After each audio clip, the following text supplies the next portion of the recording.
Welcome back to another episode of the Ratchet Ramblings podcast brought to you by the CSPN.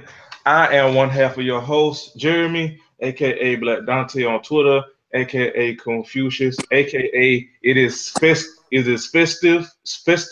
and I would just like to say now's the time for you to get out all your grievances and leave that shit in 2017 and don't bring it in 2018, aka y'all too old to be wilding on the internet, aka don't be afraid to question things, especially if they're coming from a nigga wearing a Frederick Douglass wig. And as always, I'm joined by my friend and my co-host. Yes, it is your girl. It is I, the one and only. It's Candace, aka London and Mommy on Twitter, the artist formerly known as Intense Desire. But you can follow me on Twitter at London and Mommy, but I prefer you follow the Ratchet Rambling page because that is where we discuss a lot of the stuff that we talk about, aka your mama is a ho ho ho. Uh aka uh I bet your daddy got some eggnog for your mama.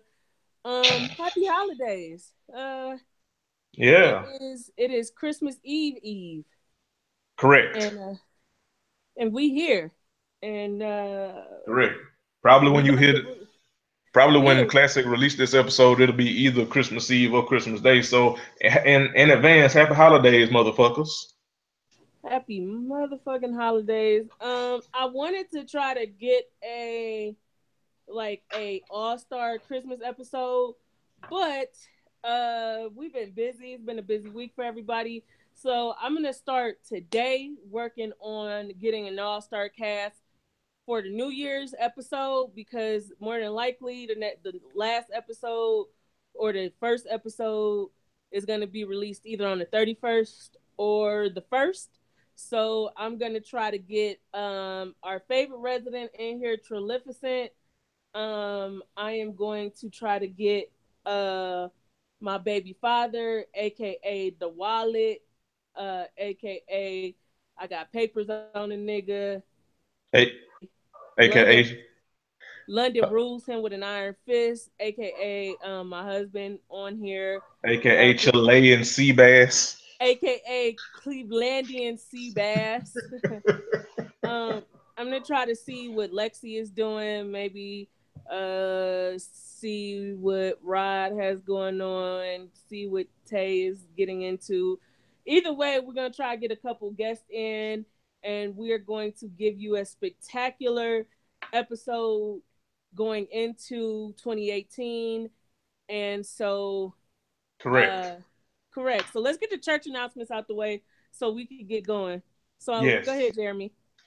Yes. If you enjoy our nigga ass podcast, you can go to our podcast network website, CSPN, that's CSPN.us, and you can click that podcast tab and click on Ratchet Ramblers. Listen to all of our episodes thus far, and I would just like to say, tis the season, thank you to everyone that has been supporting us. It seems like just yesterday, me and Candace started this shit, and it's because of you, the fans, and all of the support that we have gotten on social media and on Twitter that we are doing this shit. And we would just like to say from the bottom of our hearts, thank you. And we are going to continue to be pieces of shit on this podcast, critiquing these other pieces of shit on reality TV. And if you like us, you can through however you listen to us, you can share the show, like the show, leave us reviews, leave us ratings. We'll read them on the air. And as far as the putting a little price of the brick on it, you can go to our page on our website and go to that Keep Our Podcast Free tab and shout with all of our sponsors.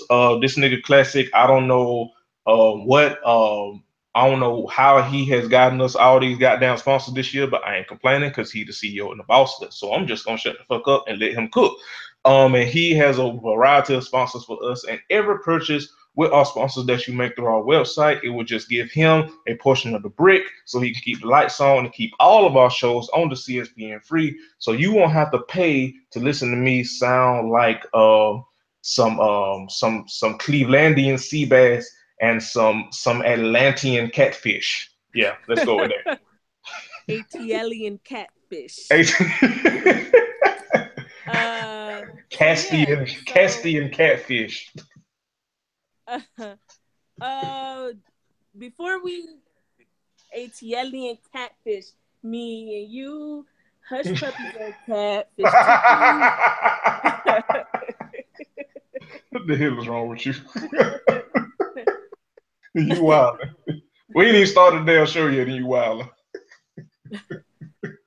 So, okay, one quick thing. So I have tried to get into the holiday spirit in the last minute because it's London's first Christmas. And though she won't remember any of this, we will have photo memories because I will take pictures of everything down to her little tree with her first ornament on it. She has plenty of gifts. I found Christmas stockings with our initials on it and, everything. So I go to a floral website and I order some Christmas flowers for the house, order a white poinsettia because white poinsettias are hard to find. Typically, they only sell like red ones. So they deliver me a red and white poinsettia. That's not what I ordered. I call the lady. She like, well, we could refund you 15% of your order. Oh, no, the fuck you can't. You can reorder me the whole price of the goddamn poinsettia. I know, because right? If I wanted a red poinsettia, I could have went to my local grocer and paid $10 for one and called it a day. Correct. Do not fucking play with me, lady. You're not finna give me a half of the brick. You finna give me the whole brick. The hell you think this is? Yeah, and so I ended up arguing her down to refunding me for half the price of the poinsettia, which is fine because the poinsettia is still absolutely gorgeous. It's like red and white, where like it's sunburst. It looked like a sunburst. It's white going into red, and so it's really hard to find those in the grocery store too. So it wasn't a finesse. They should have just got my shit right in the first place, and we wouldn't have had to go there. Right. But don't play with me or my money, and I got my poinsettia. Especially if something dealing with my child. Don't play with me. Yeah, don't play with my baby first Christmas now. I ain't with the games. I ain't with the shits. It ain't sweet. No, it ain't. But moving on, it's been an interesting week on social media. And not in the fact that it's been a lot of like weird drama, because it hasn't been, thank God. We've had a drama break on Twitter. But Correct. What happened was, Umar, let my people go, Wig Johnson. First, hold on, wait, before you go. First of damn all, I would just like to say that Negro's whole ass, real ass, his mama gave him this damn name is fucking Jermaine Shoemaker. So that should let you know, first of all, this motherfucker ain't paying Afro a goddamn thing. Continue, Candace. Yeah, his name Jermaine. Is Jermaine Shoemaker? Is that what you said? Yeah, shit crazy. He pretty much posted some tour dates with some court papers where the Board of Psychology in Harrisburg, PA, is holding a hearing. We don't know exactly what. The part of the paper he posted just says that they are having a hearing, and so he has taken to Twitter to say that Black people have been calling the Board of Psychology to get his license revoked and this, that, and the third. And that's not how it works, guys. Okay, please. That's not how any of this works. That's not how it works. Anybody, any professional who has to obtain a state certified licensure to practice anything, people can't just call and say, hey, I don't like them, revoke their license. People from Twitter can't call and say, hey, Umar Johnson, yeah, that nigga be talking crazy on Twitter, revoke his license. Like they can't call up to the board and be like, hey, Umar, like the front closure on his wig is just too tight and I don't like that shit. Revoke his papers. Ain't pluck it. He ain't plucked apart. Revoke his license. It don't work like that. Like for the Board of Psychology to be having this hearing and for his license to be on the line, he had to have actually possibly done something that could be against the ethics attached to his license. Correct. And that's what it is. There is before they can do anything, they have to investigate it. At the very most, while they investigate the claims brought against him, if that's what happened, if that's what, we still don't know what is going on. He hasn't told the truth about the situation, just that the Board of Psychology is having a hearing against him.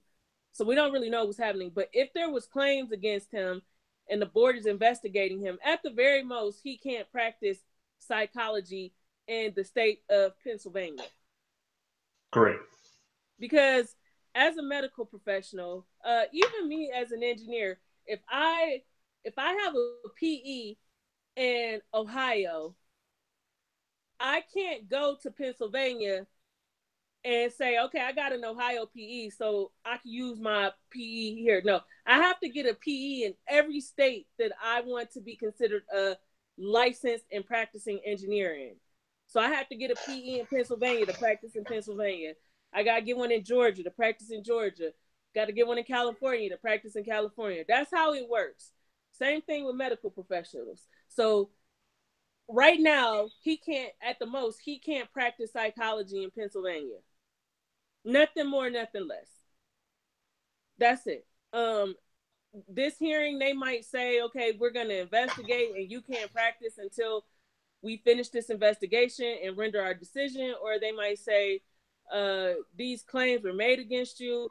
We don't find them to be substantial, so we're throwing the case out, but we are just letting you know ABCD, we're putting you on notice, whatever the case might be. We don't really know what's happening. So and I say this to say this, Dr. Umar Johnson, in my opinion, intellectually preys on Black people who don't have the same education and resources and access to resources as he does. Because even the way that he presented that information, he left it so that Black people who don't know how licensure works could interpret it any kind of way. So I've seen people saying Black people about to get Dr. Umar stripped of his degree. One, you can't get anybody stripped of a degree unless they earned it under false pretenses. That's one. So if you got your degree and you earned it, you did your schoolwork, you passed your finals, you graduated, your tuition paid up, nobody can ever take your degree away from you. Two, your license doesn't just get revoked because people don't like you. You have to violate the code of ethics that you took when you were sworn in and you received your license. But the way he presented it as if any old Joe Schmo could call and get your license revoked. And that's just not true. And so he does, one thing Black people love is educated Black people. We revere highly educated Black people as a pinnacle of Black excellence. And we tend to take things that highly educated Black people say as fact, no fiction, and law. And Dr. Umar is no different. And I've seen it like, well, Dr. Umar, he's a Black psychologist. Who better to speak on issues affecting the Black psyche and the Black state of mind in the Black community than a Black psychologist? I'm going to believe what he says because he went to school. He has a degree in psychology. He's a licensed psychologist. He's a doctor. I'm not. So I don't know how to see if what he's saying is right or wrong. So I feel like the same way that the Dr. Umars of the world talk about how Black people believe everything that white people say is law and we've been brainwashed by white people, I feel like at times we're brainwashed by Black people that we deem as high up on the intellectual ladder. We take everything as they say is law and it's right and it cannot possibly be wrong. And that to me is dangerous as well. And I also feel like I also feel like the Dr. Umars of the world know that Black people will never truly have the access to education and resources that we should. So they will never have to worry about people getting that same education that they have and being able to question everything they say. Like, it sounds good when you know people can't reach that goal line. Like, everybody, oh my God, everybody should be millionaires. Hell yeah. Who? So what happens when everybody becomes millionaires? We have to, the goalposts would then change if everybody could become millionaires. If everybody could become, if every Black person could become a Dr. Umar, and then every Black person started to question everything that Dr. Umar says, he wouldn't be who he is. Well, first of all, I do agree. I would just like to add to that. Well, the problem is, well, it's two problems here. One, there are educated Black people that do call out the Umars, other educated Black people that do call out the Umars and all this and the third. The problem is, um, people don't believe them niggas. Sadly, they don't, because it's like, and I think one thing, and me and you touched on it on before we pregame, and I said this, like, there are like legit conspiracies and things that have been done to the Black community and to us for centuries, like centuries of like abuse and pain, and like you said, not the access to resources as we should, and quite frankly, like lack to education as we should, and like that, there has been some fear in the Black community is like, well, white folks just brainwashing us and all that. And the Umars of the world take advantage of that. And like I mean, for lack of a better word, I mean, it's predatory and it's a scam. Like you said, the way he presented it, like the nigga presented it while at the same time promoting a farewell tour to Africa. Like then they shut down his GoFundMe that he was taking for the tour for the farewell tour to go to Africa. Like he is an intellectual predator, and as we have seen over the years, and especially this year, like there are many ways to be a predator other than just physical. And he is an intellectual predator, and he preys on uh, other Black people that are just looking for something like some kind of answers, and who don't have the education that he has or that other Black people have, or whoever. And he preys on that and gets them to follow him, while also, I mean, for lack of a better word, and this is why, last year, whenever the fuck I said this shit, like I called Hoteps the Ankh right. Like, he's doing all this shit while at the same time literally promoting all of the isms and phobics and all that of white supremacy. So it's really trash, and it's really disgusting, honestly, when you think about it.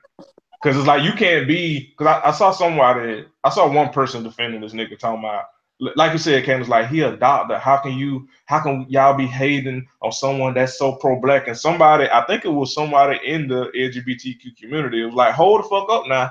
How can he say he pro-Black and this motherfucker hates me for my existence because I'm gay or I'm trans or I'm bi or whatever the fuck? So you know what I mean? Like, it's sad, and like he's nothing more than a con artist. I don't think, like you said, no ordinary Joe Schmuck can, get his license revoked. He has to violate some code of ethics. Now, with that said, I mean, knowing the type of shit that he does, I'm pretty sure some kind of way he is violating some kind of goddamn code. But it's not like other Black people that don't like him can get his shit taken. It has to be from the board, like you said.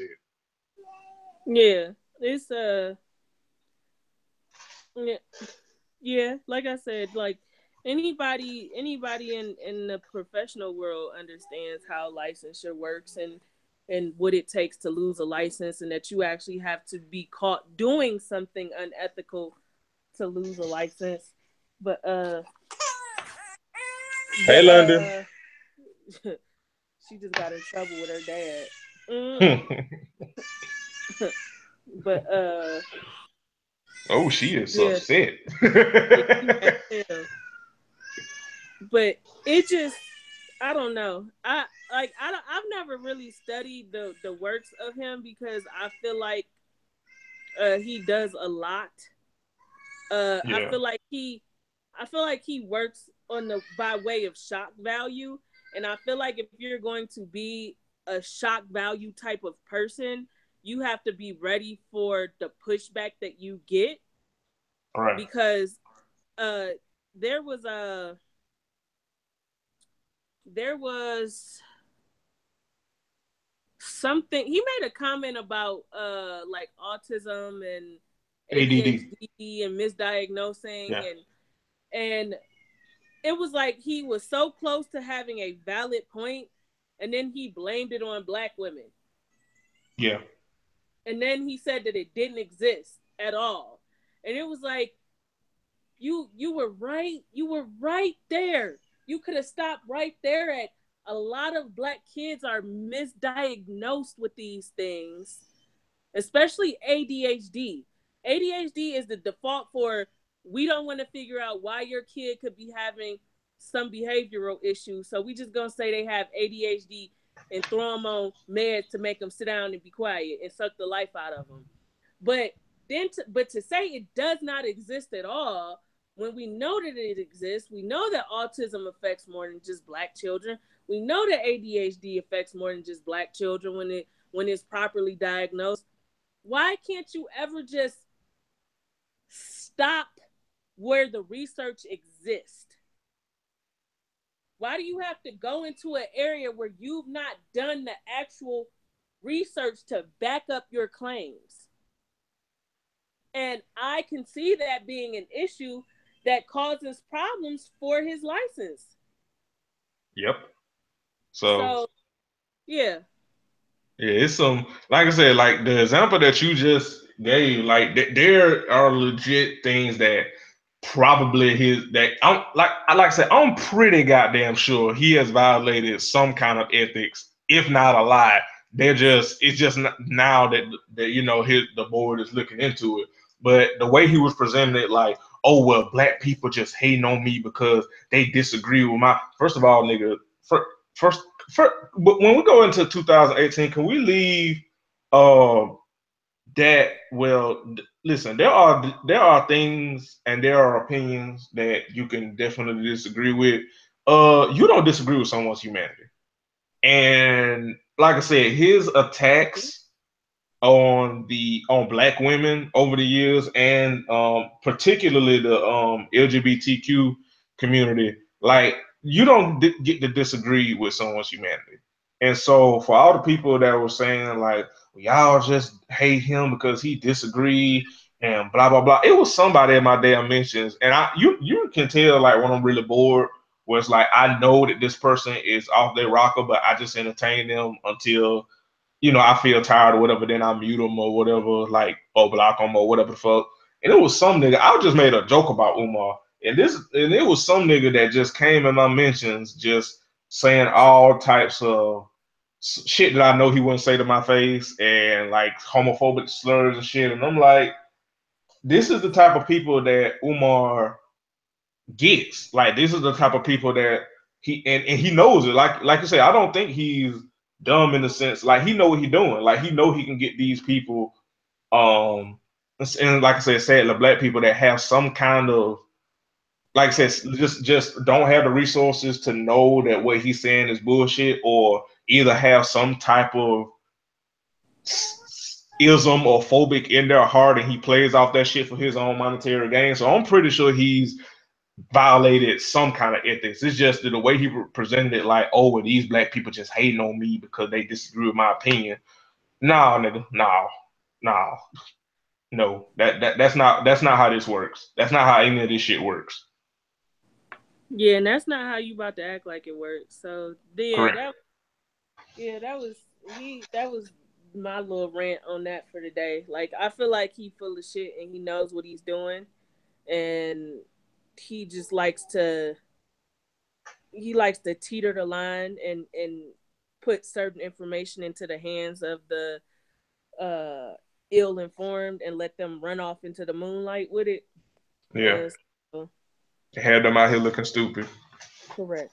So Yes. yeah. Next up on the docket. So uh I'll take this one because I know you don't really deal too much with Joe Budden since y'all blocked each other 50 score and 10 years ago. I might have to tell Joe to block you. But It's Joe fine. Budden, as everybody know, Joe Budden has a podcast, and it's called "I'll Name This Podcast Later." But in that, Joe Budden ended up doing a podcast type video show, TV, YouTube show called Everyday Struggle through Complex Magazine, and it picked up a lot of steam really quickly. And we saw through Everyday Struggle, we saw the infamous Migos Academics meme birth at the BET Awards. BET Awards. That was Everyday Struggle. We saw some classic reading for filth from Joe of Academics. You know, telling him that he really need to learn how to move with integrity and stop being a do boy in the industry for these rappers. And Joe is in a relationship with Sin Santana, who we briefly saw for a season or so, on two seasons on Love and Hip Hop. And when she was initially she was the girlfriend of Erica Mena, and then she was the ex of Erica Mena. But she moved on from that. She and Joe just recently had a son, so congratulations to them on the birth of their son.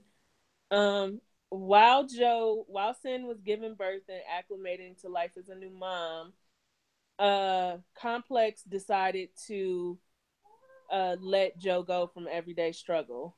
And the way that they went about it was very pussy. They pretty much had the person who was filling in for Joe while he was gone, DJ Folk, get on Twitter and say, "Hey, Joe hasn't left Everyday Struggle. He's just out. He just had a baby. He's pretty much on paternity leave." And Joe got on Twitter and was like, "Hey, don't mention my fucking baby and my girl. I'm not on paternity leave. You motherfuckers fired me basically because you didn't want to pay me the money I was worth for a show that I brought to you and a show that I made popular." So after that, Joe just recently inked a $5 million contract with Diddy and Revolt to start a new podcast. The same type of show, like almost like Jesus and Mero type show. Yeah. On Revolt TV. So $5 million, 5 years. And the first show is kicking off New Year's Eve. He and See the Guy will be doing like a 2017 year in review wrap up. After that, Complex has lost over 200,000 YouTube subscribers since they let Joe go the way that they did. And because Mike told me about it, but I found an article on it too. Pretty much for multiple days in a row, Complex's YouTube subscribers has been in a negative. Because normally you gain followers, you lose followers. You gain, you lose, and then it balance out, or you either in a positive or you in a negative. Complex been in a negative since the Joe shit practically broke in terms of YouTube subscribers. And then on top of that, Academics, who I like to call Sam's from Lean on Me. All right. Okay. So Sam's from Lean on Me, one of the only black people to use Twitch while he played video games, got on Twitch and had a rant about Deezus and Mero, saying that they were hating on him and that TV is washed and fuck them niggas and this, that, and the third. And Respect me. And Deezus and Mero are classic New York niggas. Let me say that. And I mean this with the utmost respect. Classic New York niggas, once they know that they have you in your feelings, they are going to keep going until you are being cuddled by your mom. Like they will not ease up. I've seen this behavior from New Yorkers on Twitter. I'm married to somebody who is from New York. Just about to say that. Once they know that they have found your button, they're gonna river dance on it. Right. Like they're not gonna stop.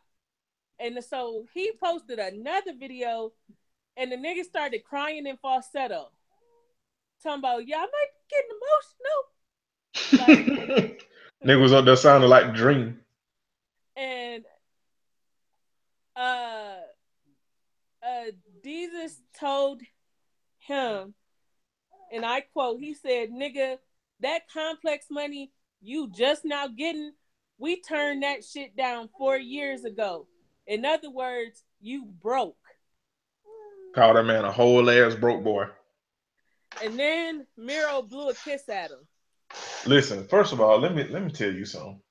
And then, hold on. Then Jesus turned around and told him that he got Coinstar vocabulary. He don't speak real money.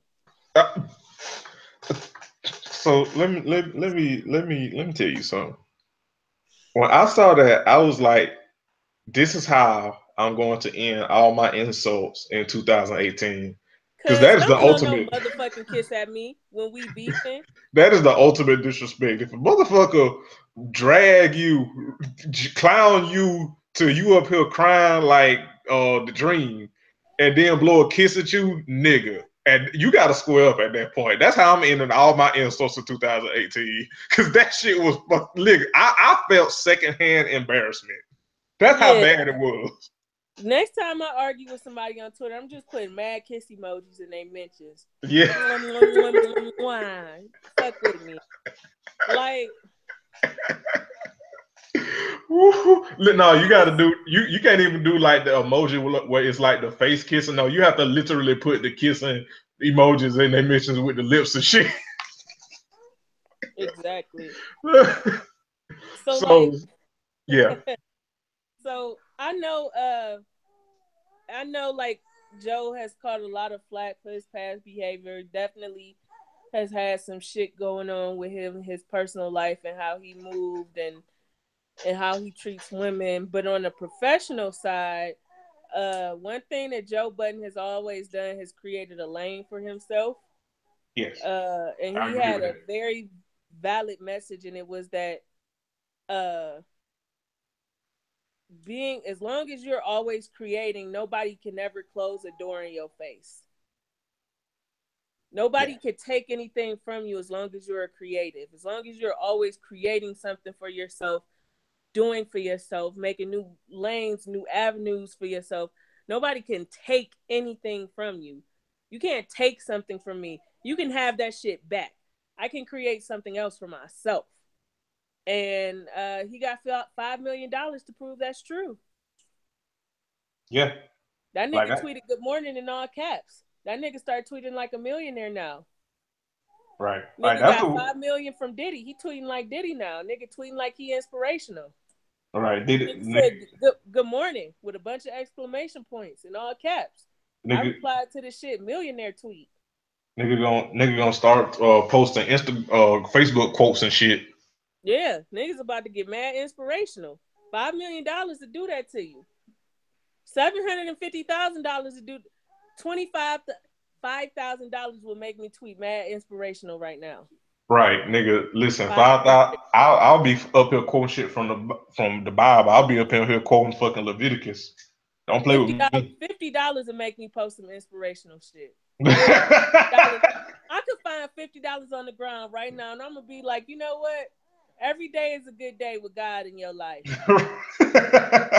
Listen, let me fuck around later on when I go to fucking Publix, and when I step outside find $20 on the ground. I'm gonna come on to it and be like, you know what? God is good all the time, and all the time God is good.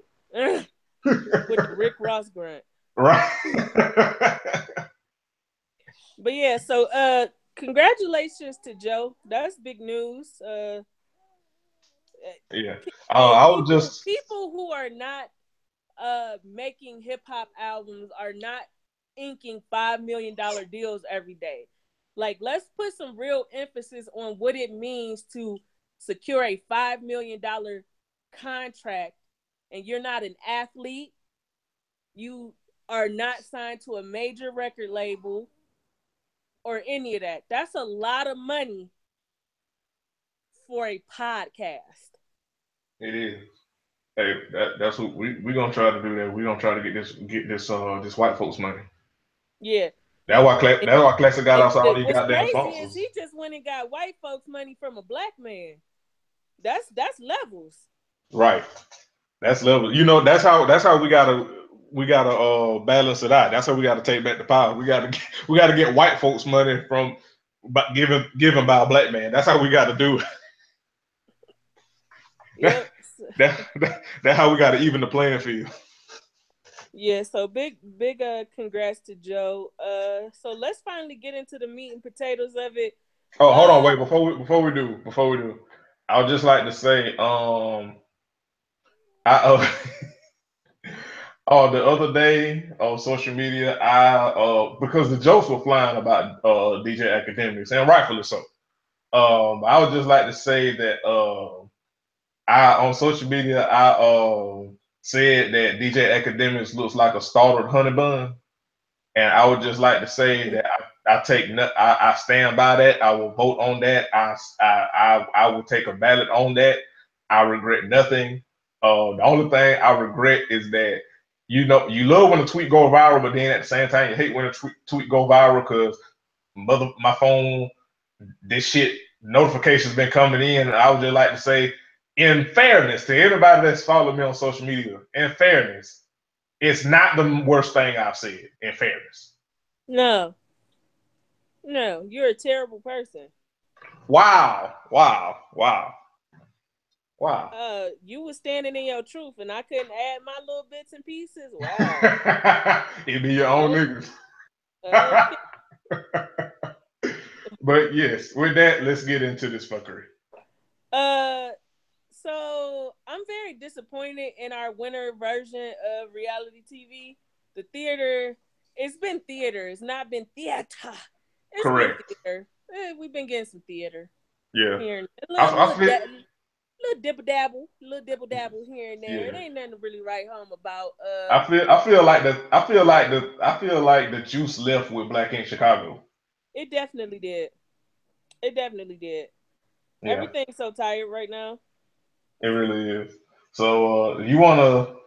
I don't even. You know what? Can we start? Let's start with Love and Hip Hop because the only thing I really got is that.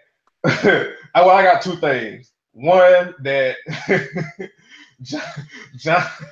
Jonathan gonna put Neve and Max out of business because that motherfucker did. Raul from where Raul from, babe?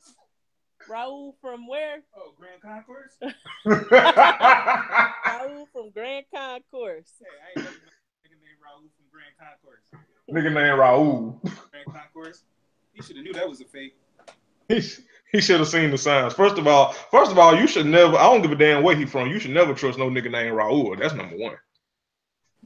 You should never trust a nigga from Grand Concourse. That too. That just add to the shit, Mike. That just add to it. Nigga named Raul from Concourse. Boy. Hey, Raul from Concourse. Fucking like I said, it's fucking Jonathan. He must have went on Lipstick Alley and found this shit. He gonna fuck around and put Neve and Max out of business. He's like, nigga, you catfishing me. The hell you think this is? That motherfucker. Really, he startled me. All right. That's a goddamn.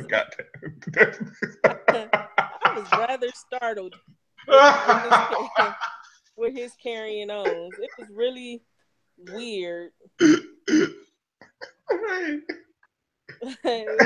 stupid. What are you doing, nigga? Woo. Hey, that motherfucker Conk. I thought he was finna turn Super Saiyan for a minute. I was like, Hey, no, the fuck you not. Okay. It is a lie. And the motherfucker just walked off. He didn't say shit. He just walked off. Well, I mean, in fairness, he couldn't. I mean, if what can what can you fucking say to that? Hey, Jonathan, like, I just want to have a conversation. He's just motherfucker. I can't. I mean, you call. I mean, what the hell I'm gonna say? It was me. What I'm gonna say? I'm trying to get dick off Tinder. Like, like what? Grinder. Oh shit! That I had that, and then the other thing I had was how Mariah Lynn get work done and it still be terrible. That's a story for another day. I'm gonna plead the fifth. Fifth. 1, 2, 3, 4, fifth. Hey, when the titties you had before you got work done were arguably better than the titties you got after the work done. That's a damn shame. Them titties hard as Judy New York accent. Them titties hard.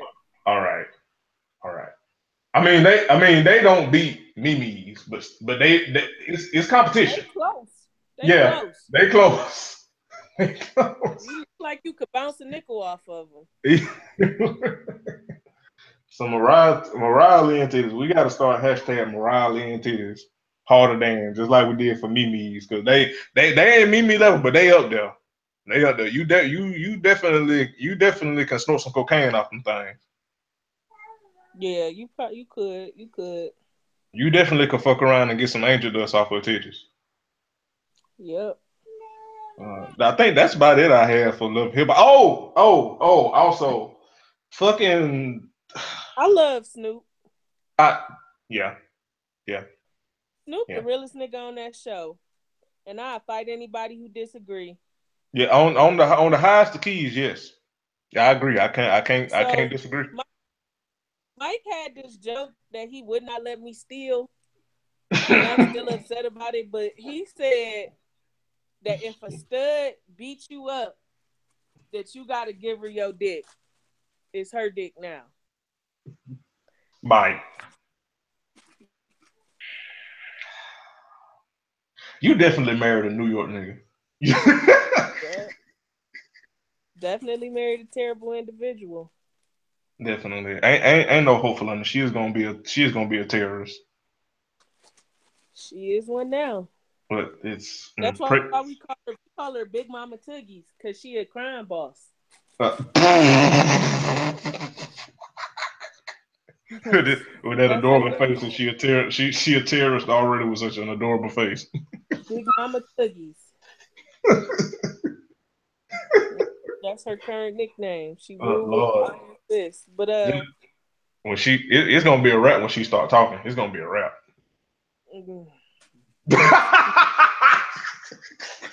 You don't even want to think about that right now. I heard that, Grant. That was a nigga why you reminded me, Grant. I heard that shit. I don't have. I never thought we would find somebody as terrible as Lames are, but it's that's we never thought we would find, like, he is lamer than Cisco. That is a feat.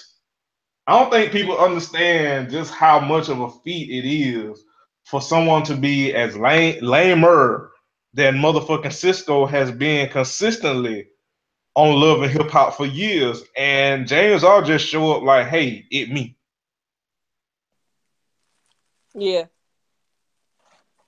Like, do you know how lame you have to be to outlane Cisco? And this nigga is doing it in flying colors with every episode.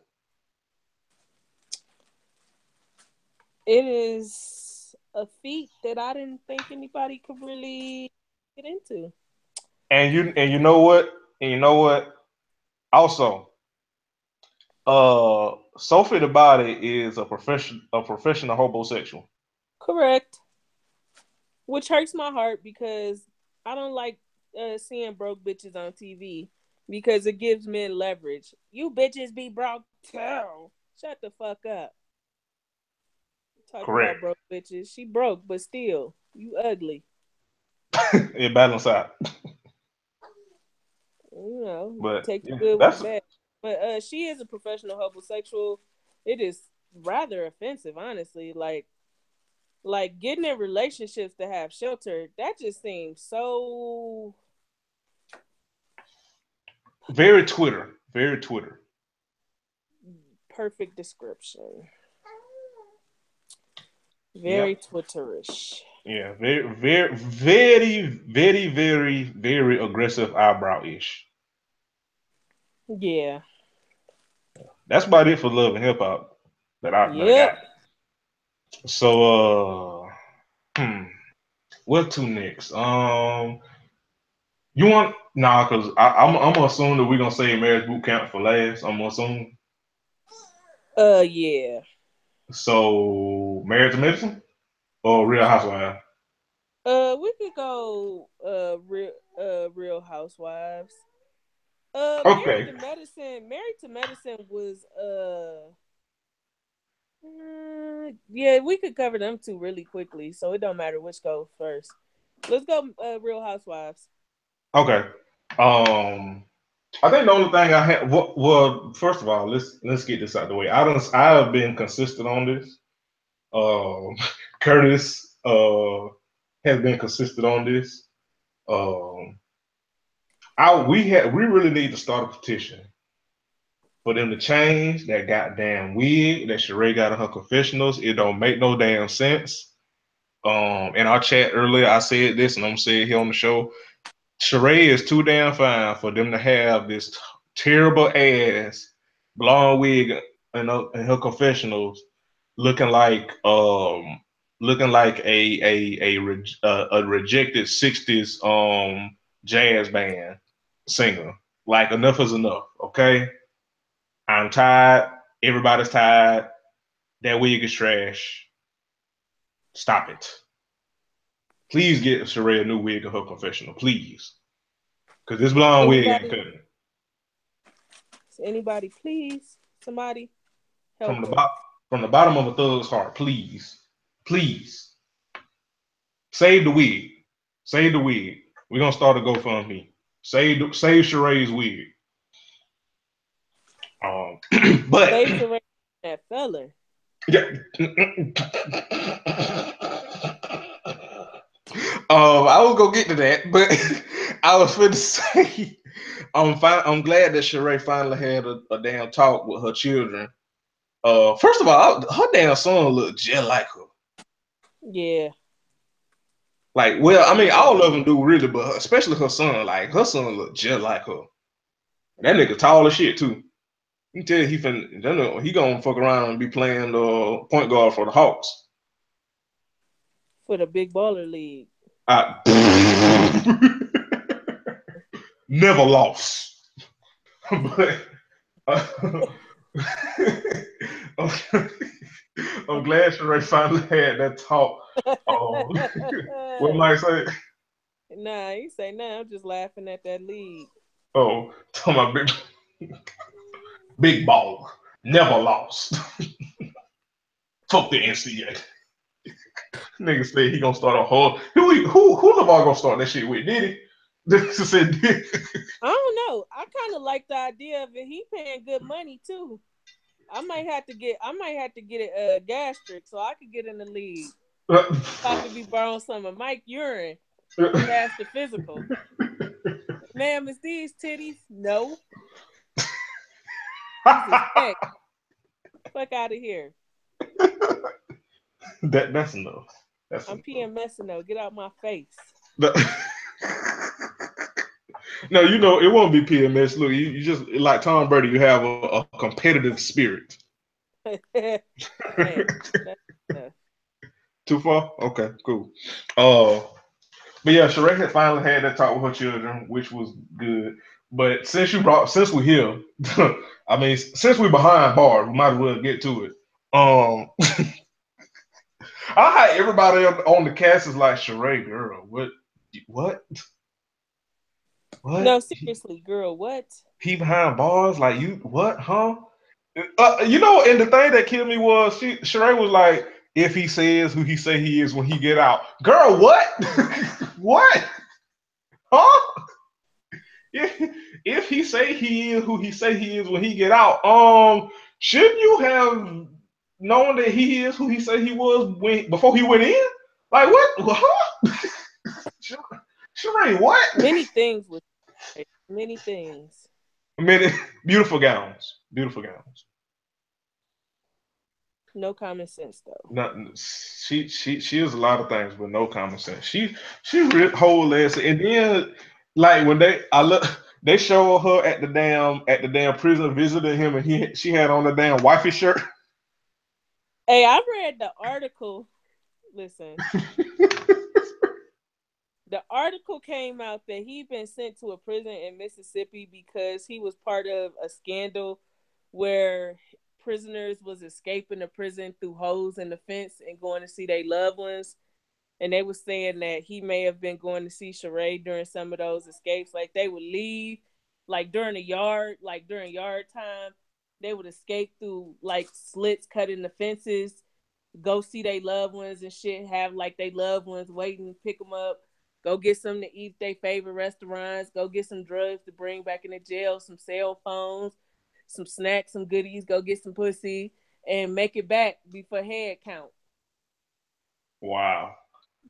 Sheree out here smuggling her damn prison baby. Hey, some shit you see in San Andreas or some shit. Like Sheree, what you doing? Yeah, it's crazy. Then Portia went on a blind date with the Michelin Man.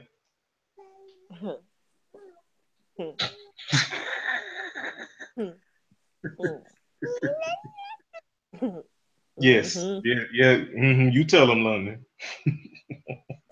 Hey, Portia, Portia.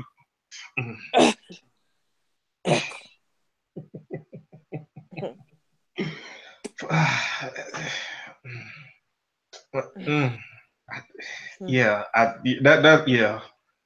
Like Portia. First of all, That's all I got. I just got one real quick thing.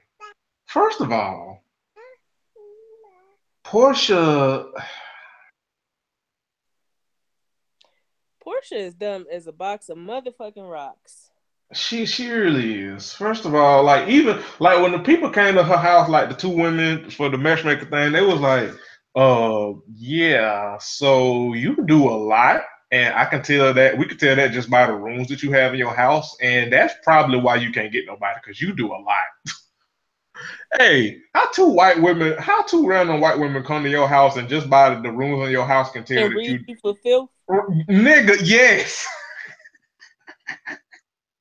Portia, what Curtis always say, Portia, you a danger girl. Like what you what? Hey. I was like,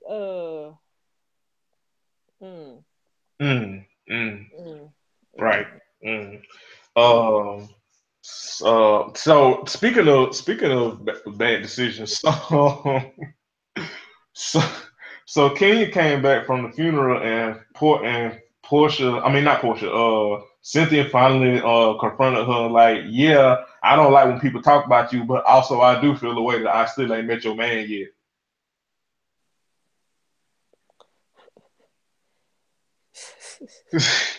Like Cynthia, girl, beloved, sis, you are damn near 50. Well, no, hold on, wait. She is 50, ain't she? Yes, because we read her age on the show. I can't remember. But anyway, you look good for your age. But sis, bitch. You are too damn old Miss Man, bitch, you is too old to not have a mind of your damn own. Is it Uchi Wally or one mic? Yes or no? To not have no common fucking sense. Are you mad that the girl ain't introduced? You supposed to be her whole ass best friend, and it took people reading you for fifth on the last episode for you to grow back one and be like, Yeah, I do feel some type of way that my best friend ain't let me met her husband yet. Ma'am, Miss Ma'am, bitch, dearest. Miss Ma'am bitch. And Candace just sitting there like, yeah, girl, we've been telling you this. Like, what you doing? Candace just sitting there like, girl, Like we been new. right? Shit. Candace just sitting there like, and so that's that. And then the other thing is when they went on the when excuse when Cynthia her boyfriend Will and Candy and Todd went on the damn boat and Candy was like, hey look, I done hit the streets and I done did some vetting and your ass be up here on all these damn dating shows. So like is this another stepping stone and come up for you or like what? Cause we need to know. We need to No, know. I mean not to be funny, but that man fine as hell. He really don't need the he really don't need this as a come up because this season dry than a motherfucker anyway. That's So true. That's true. I like I agree. ain't being funny, but like everybody, anybody that's like most people, a lot of people in Atlanta, and I'm talking about especially a lot of implants and shit like that. A lot of people that come to Atlanta to get on. So him having been on dating shows and been on the scene and shit, that shit don't necessarily surprise me. Yeah. I think the I mean, one that did surprise. Cynthia ain't from Atlanta. Yeah. I think the one that did surprise me though is when Bravo pulled the clip on the picture where he was in disguise on the Steve Harvey show. Now that one did surprise me. I was like, whoa. But other than that, yeah. Other than that, it ain't. Yeah, it ain't too surprising. But you know, I mean, in fairness, everybody on that damn show has. And honestly, I feel like that Candy was being petty because, like, when they did pull the tape, it's like everybody over the years I had any and everything to say about her and Todd, and so she and now she like, well, I guess it's my turn now. I'm like, Candy, girl, Candy, Yeah, it was please. like everybody and their mama, your own mama thought Todd was using you for money, The girl. whole your own ass mama. So Phaedra. Phaedra. That man said he was coming to blow you the fuck out. Shout out to Lexi. we we gotta get her back on here to do that damn impression. She doing so good. She doing so goddamn good. Don't nobody impersonate Mama Joyce like Sexy Lexi. Correct, and we will vote on that on the ballot. We will book that. Uh, but yeah, I think that's about it. That's about it. Mama, mama, say it. Oh, then get up for me.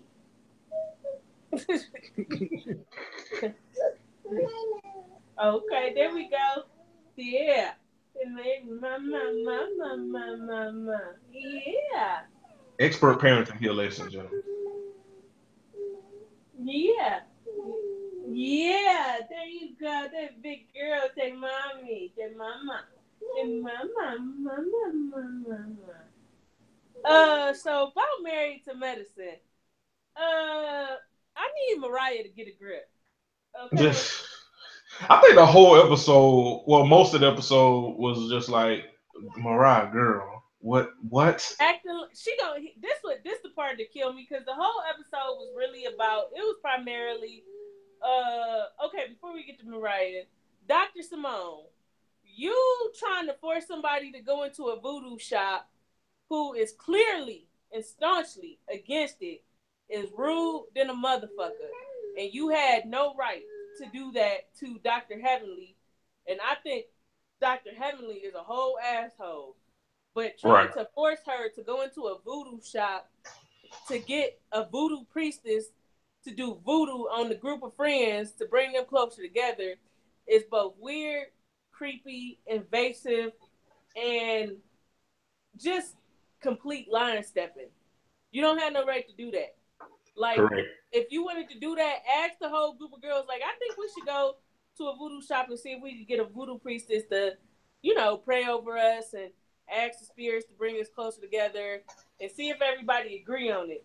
Because the fact of the matter is, most people don't know enough about witches, witchcraft, voodoo, that type of stuff, and the type of stuff that is very historically talked about in Louisiana, specifically New Orleans, for you to act like they should be comfortable with it like that. Like, that was, to me, I feel like she was completely out of line. Yeah, you can't force nobody.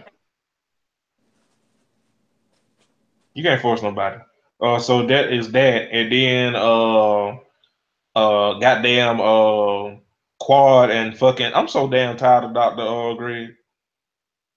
Wait, before that, I'm so tired of them shaming Toya body like she weighs 600 pounds. Am I the only one that noticed that and feel like they super out of line for that? Yeah, they doing a lot. They doing a whole fucking lot. And like, I'm like, because I didn't watch it when it aired, which is why I didn't add it, because I just watched it like maybe like yesterday. Yeah. I think I watched it or whatever finally. Yeah, because we had to catch up because we didn't record yesterday. Yeah. But it's like, why are y'all always body shaming that girl because she got a big ass? She can't do nothing about that ass. That's genetic. Right, that ain't nothing but God. Ain't nothing but grits, baby. That's good meat. That ain't nothing but cheese, grits, and bacon. Yeah, but they be acting like she weighs 600 pounds. Toya is not fat at all. She's very shapely, if anything. Like, one of the good things about Toya is she do got a nice body. She's not an ugly woman either. Actually, they actually wanted a more attractive reality TV cast, if you ask me. They're not super ugly women, in my opinion. Yeah, so, I agree. And they look like they washed, so. Yeah, they do look like a clean bunch. Yes. See that. Okay, so in fairness, I feel like Quad is doing that thing that some women do where they want a man to do something, but they can't really say what it is exactly. What it is exactly. Yeah. And so I can agree with that. When she was like, okay, you don't call me when you coming home from work, and Dr. Greg read her for filth, I was like, uh-oh.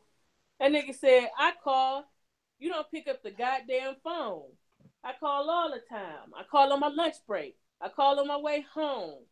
I call between patients. You don't answer the phone. It's going straight to voicemail.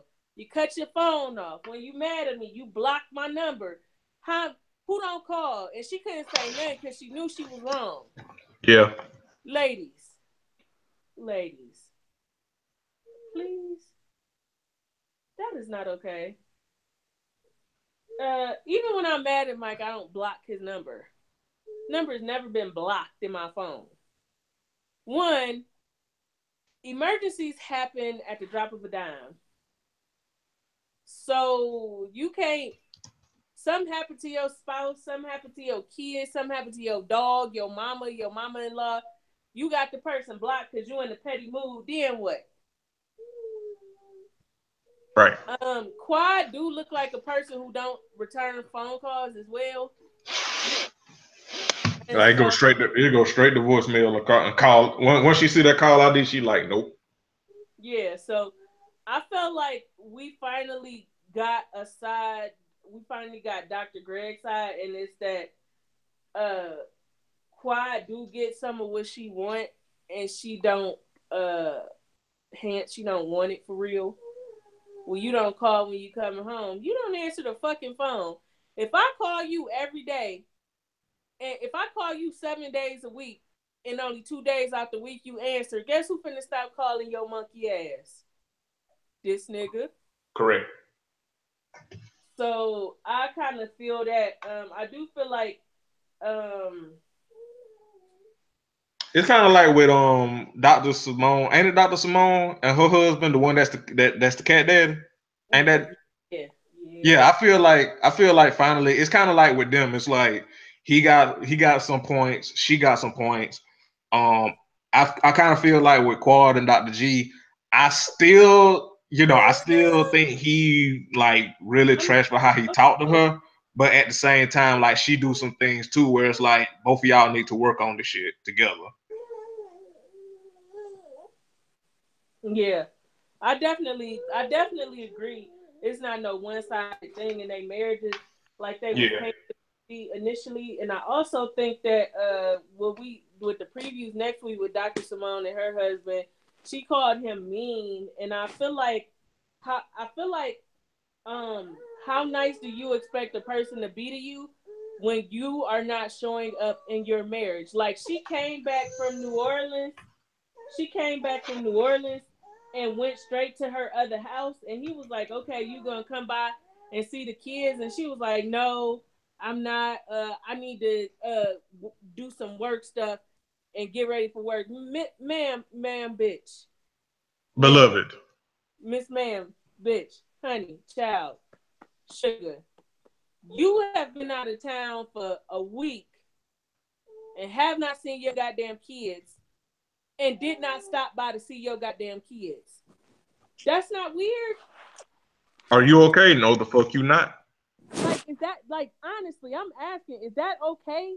Because I want to know, am I the one being an asshole? Because I feel like she was being a whole bitch.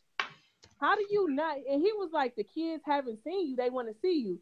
She was like, they'd be okay. They in good hands. What? What?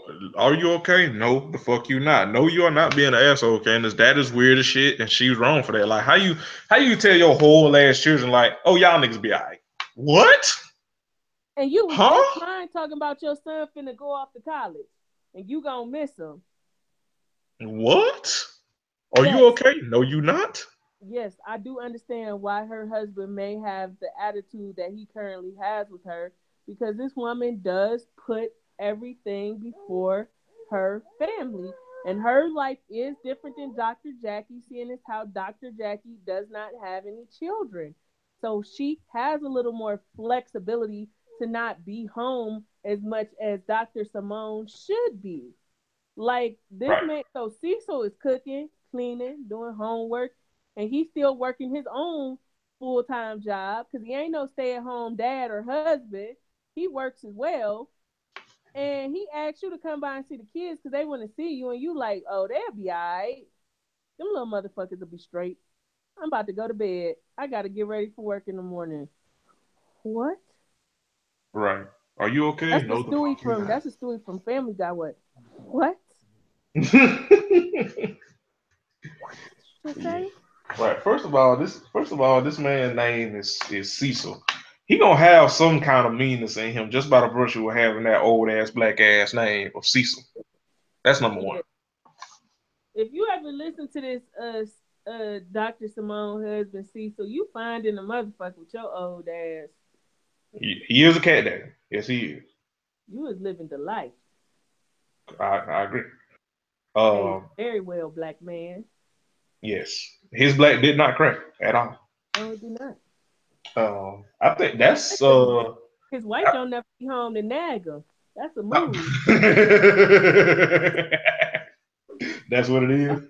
That's how I'm about to be. Mike about to be like, you gonna come by and see your daughter? I'm gonna be like, she all right. She in good hands. She all right. You know how to look. You know how to whip up the risotto. Right. I'm about to get my own apartment tomorrow and be making risotto and Chilean sea bass.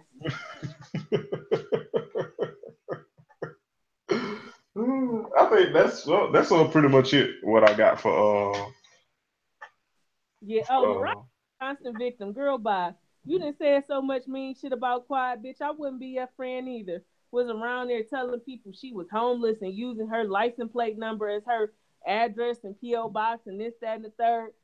Bitch, ain't nothing to be friends about after you expose that much of my personal business to people, because I remember how furious Mariah was in one of the first seasons when Toya or one of the other girls that was not Quad told the other girls that one of their kids was adopted. Right. So Mariah is the Right, Mariah is the queen of this shit can't take it. it's Mariah. I- Mariah is how a lot of people on Twitter are being mean as fuck and then want to play victim when the mean that they have perpetrated for years is coming back to bite them.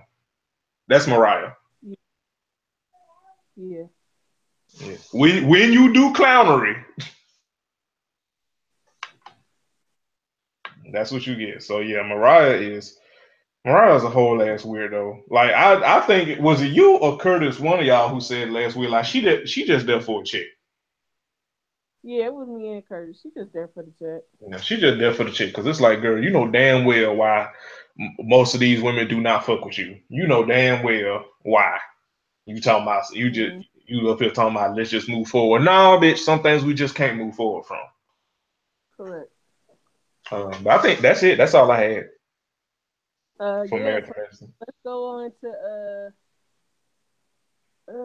let's shoot to Black Ink real quick. Yes. And then we'll wrap up with that. We'll kick in the door with the end of Married to Medicine like Tara did. So yeah. Yes. I'm about to focus my whole thing on Dragon Big Fish Productions, I believe, because I can tell that they've done a lot to piece this storyline together because Duchess wouldn't come back.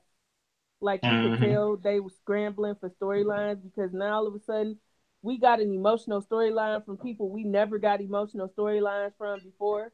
Right. Teddy cousin in jail, Mel having tax problems, Caesar got UTIs, Sky and these adopted ass kids, like we getting a lot that we wouldn't get if Duchess and Caesar was still the focal point of the show. Mm-hmm.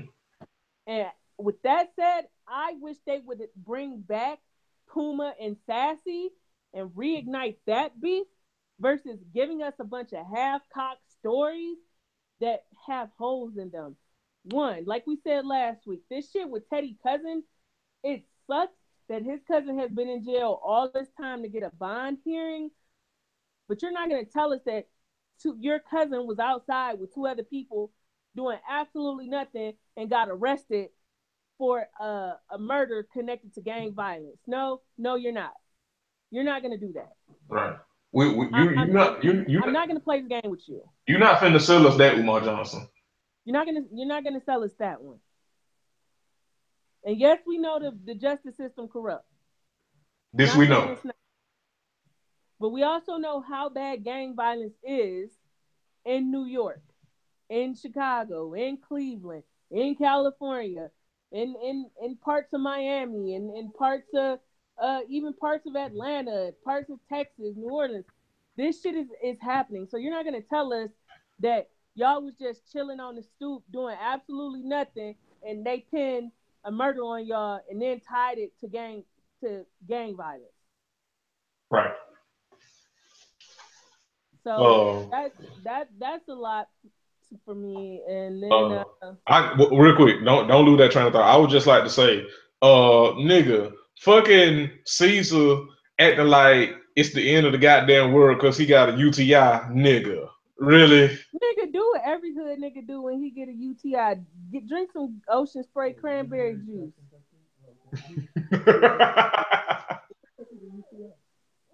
Yeah, drink some cranberry juice, nigga. Motherfucker, that's every hood nigga response to a UTI is cranberry juice. No, it don't. No, it don't. What might say? Hold on, I ain't catch that. What might say? About cranberry juice kill everything. No, it don't. That's how you know Michael Hood Booger right there. Little Project Baby. It's not Robitussin. Robitussin. Project Robitussin. You is so greedy. Now let that eat him Cheerios. Oh man. It's good. Ooh. Ooh. Greedy. So yeah. So that see we can't count Donna storyline being a bit extra because that whole thing with like her ex That's being been going on for a couple yeah seasons. yeah that's been going on for a couple of seasons. But yeah, Yeah. this other shit though, like fucking First of all, I don't think Melanie owed no goddamn $30,000 in taxes, or they just made up some paperwork because they didn't want to show the actual paperwork because that's not what tax paperwork looked like. Furthermore, yeah, I don't think she's made enough money as a tattoo artist to owe $30,000 in taxes. That's the other part. Unless she has never paid taxes, and not even still, she could be tattooing for 10 years. Unless she was making over six figures in tattooing all of them 10 years, I don't think she owes no $30,000 in taxes. So I feel like that's a storyline that they created. And she would have to, the paperwork looked janky because that's not how IRS paperwork look. she would Anyway, have to be doing some Lauren Hill type shit avoiding taxes. yeah, dead ass. And then then no, her then he like, we got shit in our names together. Y'all not married, so they can't even take shit from you. right. Fucking weirdo. Just Then lying to lie. this motherfucker said pulled up. We gonna live in an RV, boy. I'm telling you, that's why I could never mess with no white man because they get too fucking weird. This motherfucker pulling up in a goddamn RV talking about this is our new home. Melody looked at him like, boy. She gonna live in it though with her broke ass. I don't have nothing to say on the Vagina Slayer except for he weird. Yeah. And his tattoo's not that good, so I know Melanie. I know again, this something that Big Fish crafted because one minute she said she found a hot tattoo artist on Instagram, the next minute his work trash. So his work looked the same on Instagram when he added me with his Instagram. Right. Shit trash. So you lying.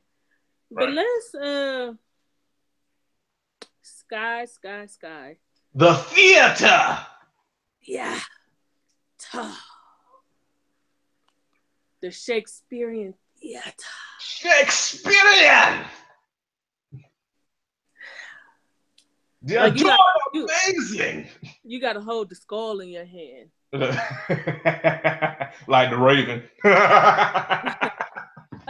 Sky, you full of shit.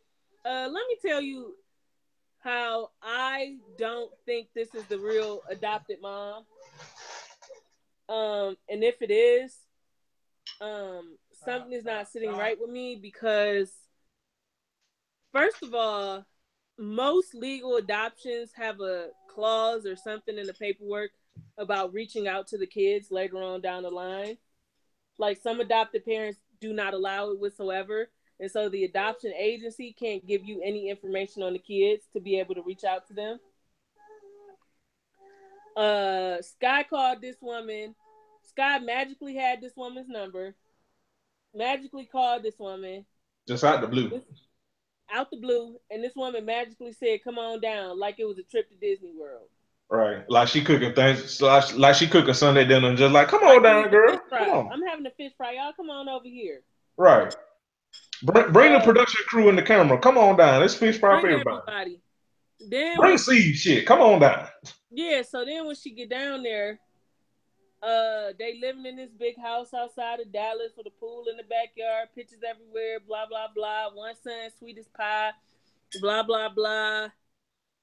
The other son, not. Then they spinning the story. How convenient is it that magically the one kid dad came around a year ago, and that's when everything went to shit, and now he don't want nothing to do with Sky, and dad was filling the son head with bullshit, and now he angry, and the adopted mom haven't seen him in 9 months, and yada, yada, yada. Like, a lot of this is not making sense to me, because I just don't understand the biological parents having such easy access to the adopted kids. I don't get that. Because legal adoptions, they limit how much information you have to the adopted kids.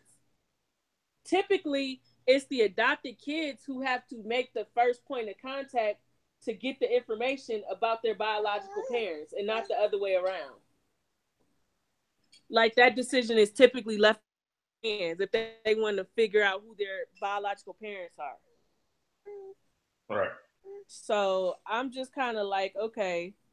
But then I Put feel a pin like in that because I'm gonna bring that back. I'm gonna bring that back up when we get to the meeting with her son. But I we'll feel like continue. they called I feel like they called Gilbert Grape mom and was like, everybody get a check if y'all participate, and everybody was like, fuck it, a check is a check is a check. Let's go. And I feel like they all doing this to get a check, and the oldest son like, bitch, no. Bitch, we've been seeing you on TV getting money. You just now trying to reach out to us because your show said you need a storyline because Duchess quit. Fuck you. Like, And that's exactly how her son come across. that's listen. First of all, you cannot fake the level of disdain that was on Genesis' face. Because that's her son, the eldest. Yeah. That's his Oh, name. Genesis was mad than a motherfucker. You cannot listen. That motherfucker, he had the look of disdain all on his face. You cannot fake that. That is not no shit for reality TV. That is not no shit for the camera. That nigga look like he despises the ground that Sky walks on. And when Sky started these boo-hooings and this acting and these tears and all this, that, and the third, when she fucked around and said that I've been struggling, and that nigga flipped. He like, no, don't try to play this out like you a victim. You up and like you magically care about us and all this, that, and third when you've been out here living your best life. Yes, London. Nigga, her son was about to. I thought her son was finna put hands on her. He was. He about to knock the shit out of her. Listen, your own son, flesh and blood, he don't give a shit about nothing, but he got the disdain for you. He about to put hands on you, and then Scott, he finna put hands on you, the security, the production, the producer, and he about to fight everybody.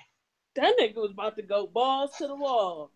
He was listen. It was like he was like he was like Jon Snow in the Battle of the Bastards, just pulling out his sword, getting ready to fight all the cavalry and shit. That's how that nigga was. He was. I don't think I've ever seen somebody in recent memory that goddamn mad on reality TV. Nah, he was pretty angry. And I understand. That's how I know. That's how I know Scott full of shit. Cause there ain't no way in here you gonna tell me the contrast from the one son being so happy to see her, nice and all this. By the way, her other son, he's an outstanding young man. I can tell he a nice kid. I think it's such a contrast. Like he's such a nice kid, and then Sky's his mama. It's like what the fuck. But you're not going to see her tell me her youngest is such a nice and gentle kid and playing football and all this, that, and third. Then you get Genesis and this motherfucker up here about to throw hands. No, Sky full of shit. That's too hard of a damn transition. And the timelines don't add up. At all. Because one minute you're saying that you had to get the kids up for the adoption and they have a senior solitary caregiver and shit. Then it's come out that they were separated at birth and shit. Like it's too much shit.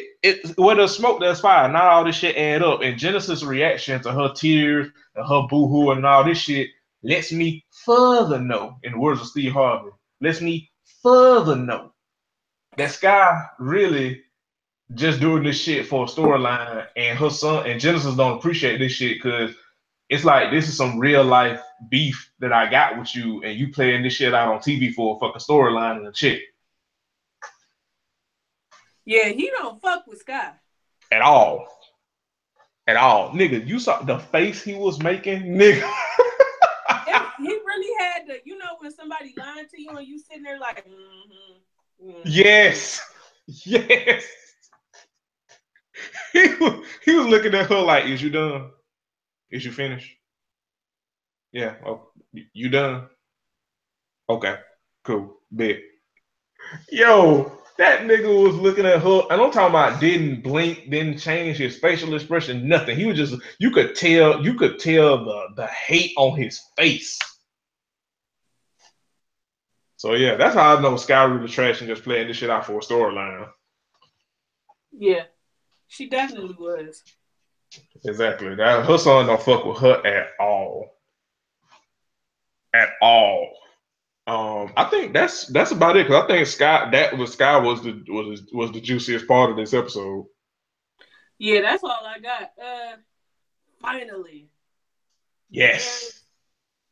Boot camp.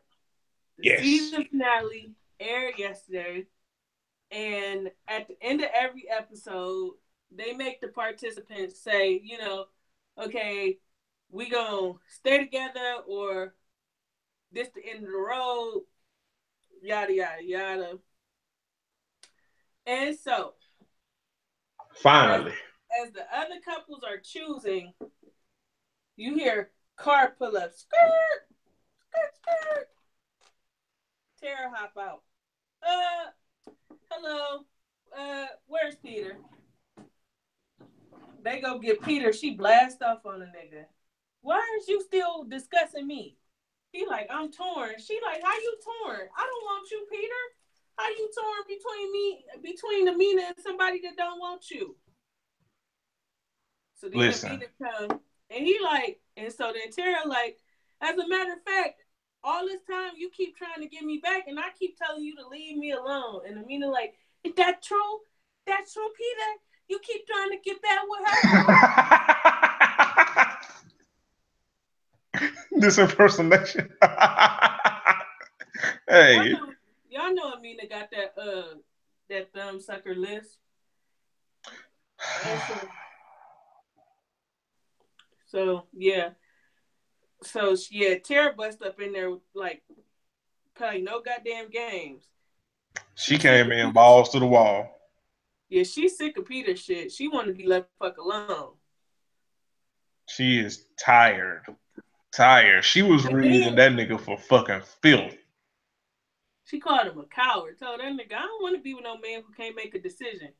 Was like, how you swear you love me was coming home fucking me raw, and then when it married her and was fucking her raw, and we pregnant at the same time.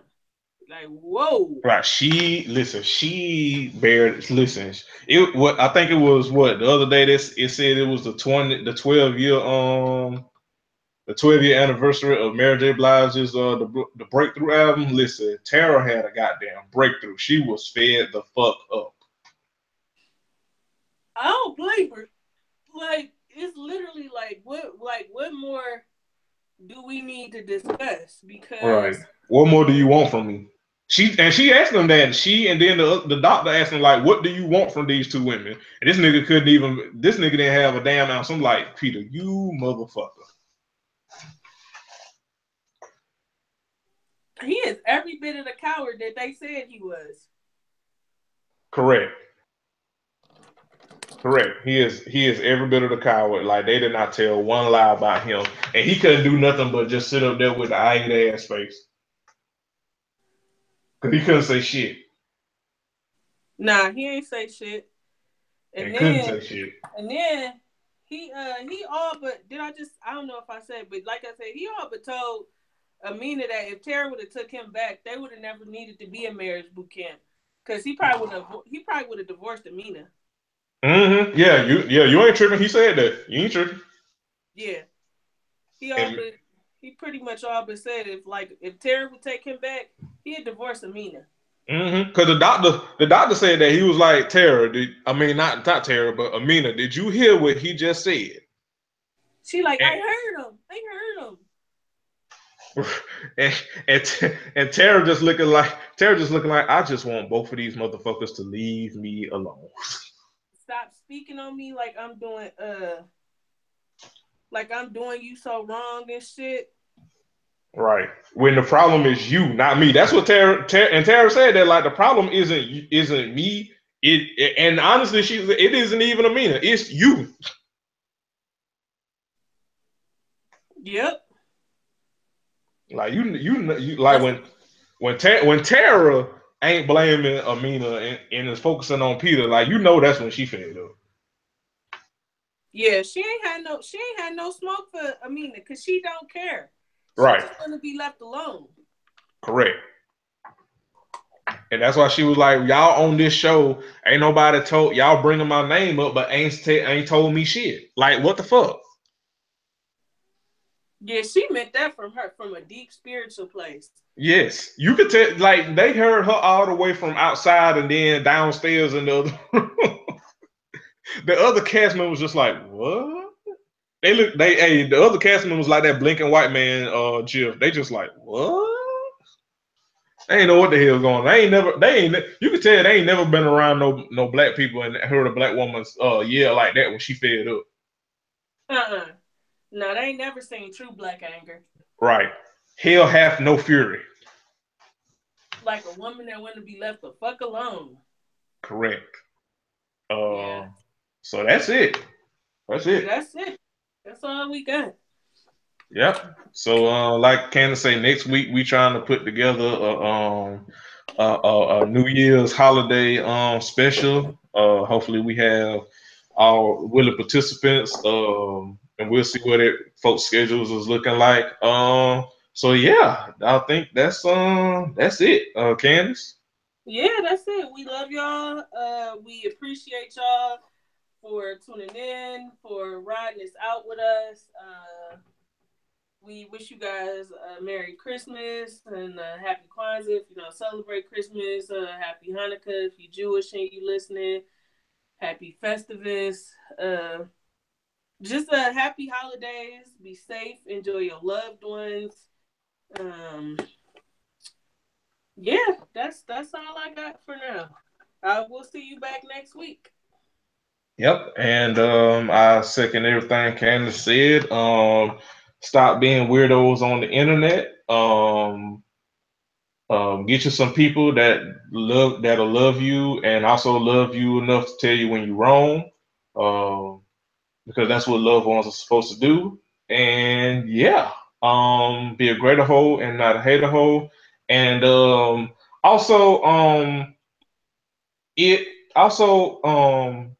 if you are a Nicki Minaj stan, stop being weirdos and jumping in people's mentions on the internet. Y'all fought very aggressively over that woman, and I don't understand why. But yeah, that's it. So until next week, we are out. Peace.